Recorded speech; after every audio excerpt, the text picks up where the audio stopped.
feeling to be able to walk out of your door into your garden and pick one of your peaches off the tree that you planted with your very own hands? Let me give you a little history about this peach tree.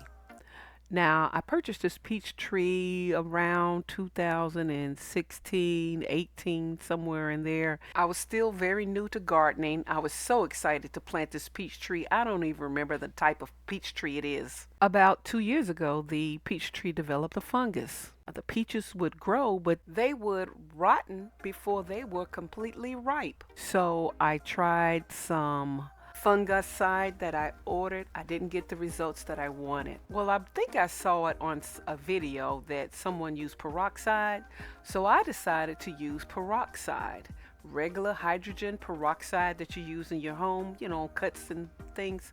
So from the dollar store, no fancy peroxide, just regular dollar store peroxide. Put it in a spray bottle. I used a sponge and I began to clean my tree, the branches that I could reach, and spray the others, and it actually got rid of the fungus. Now it's fungus free, and look at the results. Now when it had that fungus, it was like a gray powdery type residue that would be on the peaches, and it would actually kill them before they would ripen.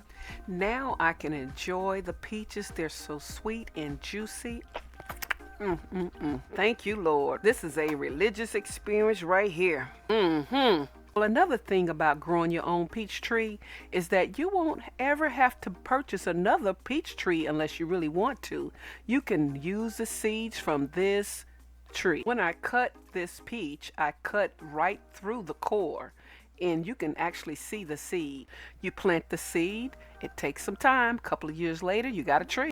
I want to thank you for joining me. I'm Charlotte, your Charlotte Urban Gardener. Here's to better health.